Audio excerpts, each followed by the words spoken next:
करोतु कल्याणम् आरोग्यं धनसम्पदः लक्ष्मीः कौस्तुभपारिजातकसुरा धन्वन्तरिश्चन्द्रमा।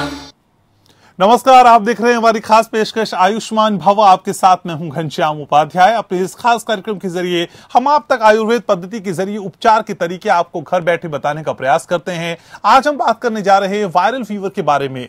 आपको बता दें, किसी भी वायरस की वजह से होने वाला बुखार वायरल होता है। ये विशेषकर मौसम बदलने के दौरान होने वाली बीमारी है। जब भी मौसम बदलता है तब तापमान के उतार चढ़ाव के कारण हमारे शरीर की प्रतिरक्षी तंत्री कमजोर पड़ जाती है और शरीर जल्दी वायरस के संक्रमण में आ जाता है। वायरल फीवर संक्रमण से होने वाली बीमारी है। आयुर्वेद के अनुसार वायरल फीवर होने पर शरीर के तीनों दोष प्रभावित होकर विभिन्न लक्षण दिखाते हैं। विशेषकर इसमें कफ दोष भूख को मार देती है। आमतौर पर वायरल फीवर मौसम के बदलने पर प्रतिरक्षा तंत्र के कमजोर होने पर होता है, लेकिन इसके सिवा और भी कारण होते हैं जिनके कारण बुखार आता है। वायरल बुखार हमारे शरीर के इम्यून सिस्टम यानी रोग प्रतिरोधक तंत्र को कमजोर कर देता है, जिसकी वजह से वायरल के संक्रमण बहुत तेजी से एक इंसान से दूसरे इंसान तक पहुंच जाते हैं। आमतौर पर वायरल बुखार के लक्षण आम बुखार जैसे ही होते हैं, लेकिन उसकी उपेक्षा करने पर व्यक्ति की हालत काफी गंभीर हो सकती है। कुछ सावधानियां बरतने पर यानी जीवन शैली में और खानपान में थोड़ा बदलाव लाने पर इस रोग के होने से हम रोक सकते हैं। आयुर्वेद के जरिए वायरल फीवर से निजात पाने के उपायों के बारे में बताने के लिए आज हमारे साथ बेहद खास मेहमान मौजूद हैं। हमारे साथ हैं आयुर्वेद विशेषज्ञ डॉक्टर लवकुश सिंह। डॉक्टर सिंह, स्वागत है आपका।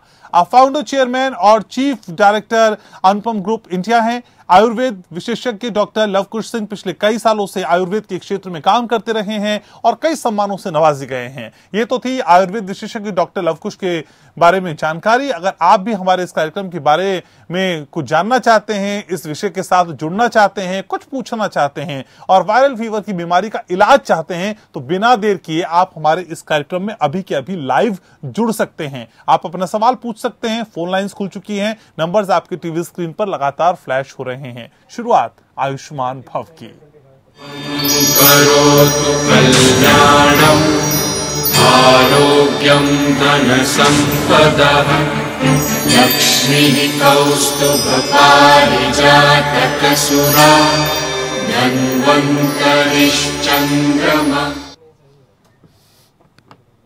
डॉक्टर सिंह, सबसे पहले यही जानना चाहते हैं सर, वायरल फीवर सुनने में बहुत आम सा लगता है, लेकिन सर ये वायरल फीवर है क्या चीज? जरा दर्शकों को समझाइए। एक आम फीवर से और वायरल फीवर के बीच में जो फर्क है उसको जानना कितना जरूरी है? इसमें जो वायरल फीवर होता है जनरली किसी वायरस के संपर्क में आने से होता है। वायरल फीवर किसी भी वायरस से हो सकता है। जैसे ही मौसम परिवर्तन होता है तो हम किसी न किसी वायरस के चपेट में आ ही जाते हैं। जैसे ये बारिश का मौसम है तो खासतौर से इसी टाइम पर ये होता है।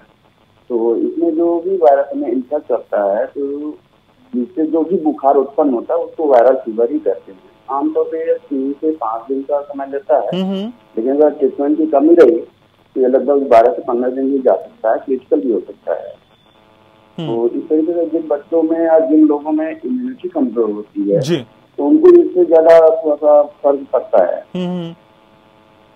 डॉक्टर साहब, वायरल बुखार के लक्षण क्या हैं? कैसे पता चले कि देखिए हमको वायरल फीवर हो गया है और ये आम बुखार से दूसरा बुखार है, इसमें हमें ज्यादा केयर करनी पड़ेगी? सर, पता कैसे चलेगा कि वायरल फीवर से हम ग्रसित है? देखिए, वायरल बुखार जो होता है इसमें ज्यादातर हमें तापमान शरीर का जो है बढ़ता रहता है। पूरे शरीर में थकावट और दर्द भी रहता है। ऊपर से त्वचा के ऊपर जैसे सर्दी लगना या फिर दर्द, आंखों में जलन जैसी भी चीजें दिखती रही है, तो उल्टी और दर्द भी होते हैं। तो इस चीज को हम वायरल फीवर में कंसिडर कर लेते हैं। और जनरल जो फीवर होते हैं उसमें सिंपली फीवर होता है, लेकिन इतने सारे सिम्टम्स नहीं होते हैं। तो इस तरीके से हम उसको बाइफरकेट कर सकते हैं कि इसमें कौन सा वायरल है, कौन सा नहीं है। कम केस ऐसा होते हैं जिसमें टेस्ट ऐसे कराने की जरूरत नहीं पड़ती है, लेकिन अगर बुखार नहीं उतर रहा है तो उसके लिए CBC करवाया जाता है, जिसमें पता चलता है कि कितना इंफेक्शन का लेवल है, तो उसके जरिए हम ये चेक कर लेते हैं। जी, और वायरल फीवर के कारणों की अगर समीक्षा करें तो सर कौन से कारण है जिसकी वजह से असल में वायरल फीवर होता है? वायरल फीवर के लिए जो कारण सबसे आम तौर पर है वो मौसम बदलने के लिए ही होता है। जब जैसे ही मौसम बदलता है वो सबसे मेन कारण है कि उसी समय हमको होता है। लेकिन इसके अलावा भी कई और कारण होते हैं, जैसे हमारा खाना पीना का जो सिस्टम होता है वो प्रॉपर ना हो, और जो हम पानी पी रहे हैं वो शुद्ध या अशुद्ध हो, तो उसमें ये भी हमें डिसाइड करना पड़ता है कि हमारा पानी कैसा है। आमतौर पर जैसे देखा गया है कुछ लोग दूषित जल पी लेते हैं या भारी जल पी लेते हैं, वो भी नुकसानदेह होता है। प्रदूषण के कारण भी जो वातावरण में कुछ कड़े होती हैं उनकी वजह से भी वायरल फीवर हो सकता है।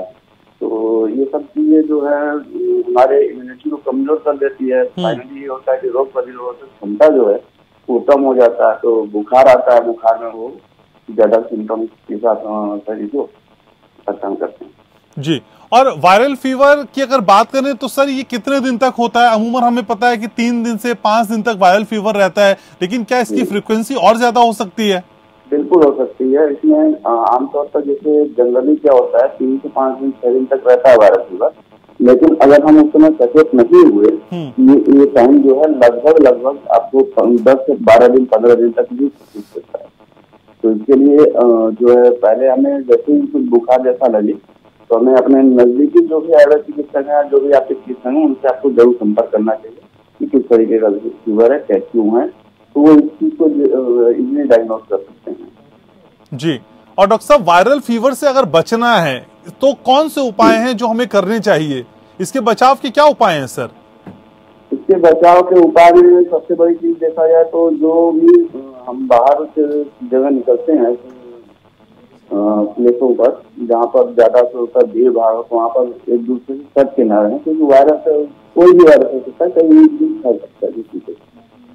तो इस तरीके से इसको बचाया जा सकता है। दूसरी चीज ये है कि खाने में उबली सब्जियां और हरी सब्जियां खाएं। दूषित पानी के प्रयोग से बचे। पानी को पहले उबाल लें तो इसको छान कर पीने को ज्यादा प्रभावकारी रहेगा।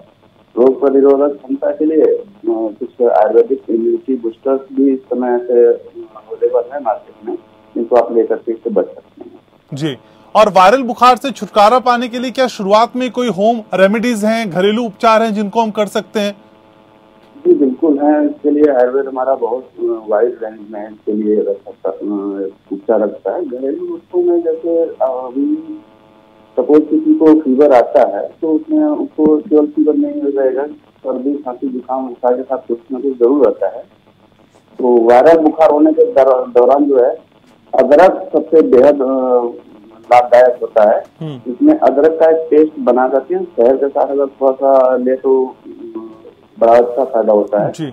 और मेथी का दाना जो होता है उसको रात भर अगर भिगो के रख दें और अगले दिन उसको हर 2-3 घंटे के दौरान उसका पानी थोड़ी देर पर ले तो वो ज्यादा फायदेमंद रहता है।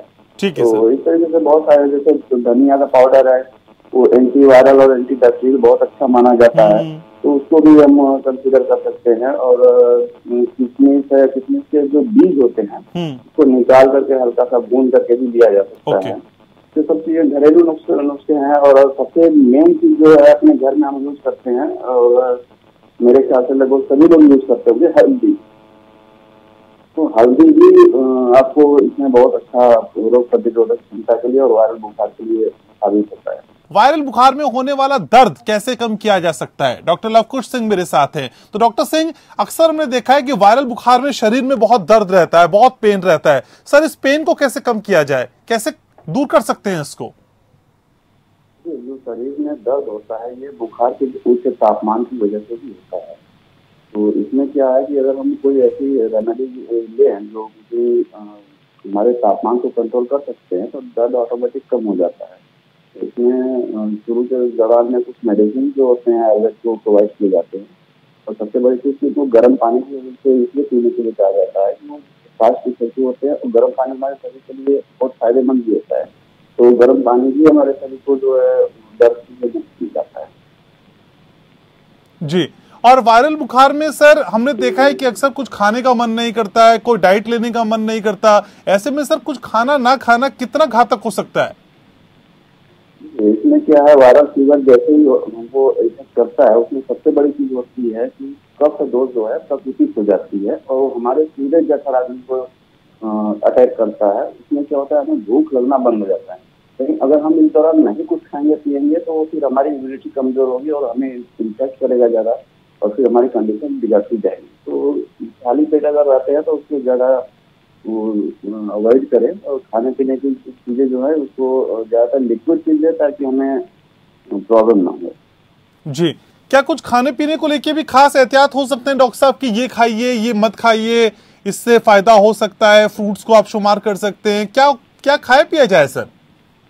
हाँ, इसमें क्या है कि जैसा देखा जाए तो खट्टी चीजें जैसे छाछ है, दही मट्ठा, ये सब चीजें जो है, या जो बाहर की चीजें है, ऑयली चीजें, सबको थोड़ा सा परहेज रखना चाहिए और ठंडी चीजों से खासतौर से परहेज रखना चाहिए। तो इससे सब चीजों को हमें आप बिल्कुल न लें और जैसा हो तुलसी का काढ़ा बना करके पिए, या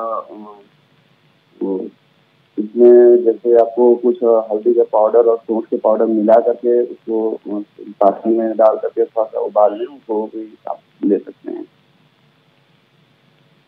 तो आज हम बात कर रहे हैं वायरल फीवर की, आज हम बात कर रहे हैं। डॉक्टर लवकुश सिंह लगातार हमें जानकारियां दे रहे हैं। हमारे नंबर्स आपके टीवी स्क्रीन पर फ्लैश हो रहे हैं, आप चाहे तो आप हमसे जुड़ सकते हैं, अपनी समस्या का समाधान पूछ सकते हैं और आयुर्वेद में इसका क्या इलाज है ये भी हम आपको आज डॉक्टर लवकुश सिंह के जरिए बताने का प्रयास कर रहे हैं। डॉक्टर साहब, बुखार के दौरान कब हमें डॉक्टर को अप्रोच करना चाहिए, कितने दिन बाद? क्योंकि इसकी शुरुआत जैसे ही हो जाती है उसके बाद हमने देखा है कि कई बार लोग घर में कुछ गोलियां खा लेते हैं, दवाई खा लेते हैं, केमिस्ट के पास चले जाते हैं, केमिस्ट से दवाई ले आते हैं। सर, डॉक्टर को अप्रोच करने का कोई अप्रोप्रिएट टाइम? देखिए, ऐसा कोई पर्टिकुलर टाइम नहीं दे सकते हैं, लेकिन हाँ ये है कि जैसे ही आपको लगे कि आपका फीवर कंट्रोल से बाहर जा रहा है और आपको फीवर नहीं उतर रहा है तो आपको अपने डॉक्टर से तुरंत अप्रोच करना चाहिए। और दूसरी चीज, सबसे बड़ी चीज ये है कि आजकल आमतौर पर लोग मेडिकल स्टोर से जो दवाइयां लेते हैं तो मेडिकल स्टोर वाला इस चीज के बारे में बिल्कुल एक्सपर्ट नहीं होता है। तो आपको सबसे पहले अपने डॉक्टर से ही अप्रोच करना चाहिए। डॉक्टर की सलाह पर आप मेडिसिन ले सकते हैं और आपको लगता है कि आप घरेलू उपचार से भी सही हो सकते हैं तो डॉक्टर को बताएं कि ये चीज कर सकते हैं। डॉक्टर आपको बिल्कुल गाइड करेगी, आप घर की करिए, इस चीज को लीजिए। तो वहाँ पर आपको घरेलू उपचार भी दिए जाते हैं। लेकिन अगर आप डॉक्टर के पास जाने से बचते हैं, कम खर्च में अगर मेडिसिन मेडिकल स्टोर से लेने के लिए जाते हैं, तो हो सकता है कि जो आप मेडिसिन खा रहे हो वो हो सकता है आपके लिए वो फायदेमंद ना हो, क्योंकि इसमें एंटी वायरल मेडिसिन जो है वो आयुर्वेद की जो डॉक्टर प्रोवाइड करेगा वो मेडिकल स्टोर पर इजी अवेलेबल वो नहीं करा पाएंगे, क्योंकि उनको इस चीज के बारे में इंफॉर्मेशन नहीं होती है। तो डॉक्टर साहब, क्या वायरल बुखार बहुत खतरनाक भी हो सकता है, जान भी जा सकती है, क्या इस तरह का खतरा भी हो सकता है? देखिए, वायरल तो है तो जान तो जा ही सकती है, लेकिन अगर आप इसमें ट्रीटमेंट नहीं करते हैं तो ट्रीटमेंट करते हैं तो आप बिल्कुल बच सकते हैं। इतना भी ज्यादा खतरनाक इससे पैनिक होने की जरूरत नहीं है। लेकिन अगर आप इस चीज को सोचते हैं कि हम बुखार नहीं उतर रहा है और हम डॉक्टर के पास नहीं जाएंगे तो उसमें कुछ भी हो सकता है। डॉक्टर साहब, इन दिनों कोविड काल भी है सर, कोरोना भी है, और कोरोना के दौरान जो दिक्कतें होती हैं वो भी कुछ कुछ वायरल जैसी होती हैं। तो कैसे भेद करें सर, कैसे अंतर करें कि हमको कोरोना की दिक्कत हो रही है या फिर हमको ये वायरल फीवर है? सर, ये कैसे डिफरेंशिएट हो? बिल्कुल, बहुत सही सवाल आपने पूछा है। ये चीजें बहुत क्वेश्चन होते हैं। सबसे बड़ी चीज ये होता है कि जो सामान्य बुखार या जो वायरल बुखार होता है वो हमारे शरीर में लिम्फोसाइट्स बढ़ाते हैं, और वही कोरोना की अगर बात करें तो कोरोना में इसकी अवधि लगभग आप इस समझिए 14 दिन की तो होती है, और ये जो फीवर उत्पन्न होते हैं ये इसके लिए ESR बढ़ाते हैं कोरोना में, ये जो वायरस में। ये तरीके से इसको डॉक्टर इजली बाइफरकेट कर सकते हैं। और इसके अलावा और भी लक्षण है, जैसे रिएक्टिव प्रोटीन होता है वो भी सामान्य स्थिति में होता है, लेकिन कोरोना का जो मामला होता है उसमें रिएक्टिव बढ़ जाता है अचानक से। तो ये जो है कई ऐसे तथ्य आए हैं सामने जिसमें कोरोना और वायरल दोनों अलग अलग चीजें, वायरल जो सामान्य वायरल फीवर होता है और कोरोना स्पेशली जो है वो दोनों अलग अलग चीजें होती हैं। कुछ लोग ऐसे थे जिन्होंने सामान्य वायरल फीवर को ही समझ लिया था। तो आप इस चीज से बिल्कुल रखिए। इसके लिए आप अपने डॉक्टर से जब कंसल्ट करेंगे तो इजीली बाइफरकेट करेंगे आपको कि आपको कोरोना है या सामान्य वायरल है। डॉक्टर सिंह, बहुत बहुत शुक्रिया आपका, आप स्टूडियो में आए, आपने समय निकाला और दर्शकों से इतनी सारी इंफॉर्मेशन शेयर की। तो आयुष्मान भव में इतना ही। करना क्या है? करना यह है कि आपको अपना ख्याल रखना है। कोरोना काल भी है तो फिर जो तमाम एहतियात है उसे भी बरतना है और साथ ही साथ अपना और अपनों का बेहद ख्याल रखना है। आयुष्मान भव में आज बस इतना ही। शुभं करोतु कल्याणम् आरोग्यं धनसम्पदः लक्ष्मीः कौस्तुभपारिजातकसुरा धन्वन्तरिश्चन्द्रमा।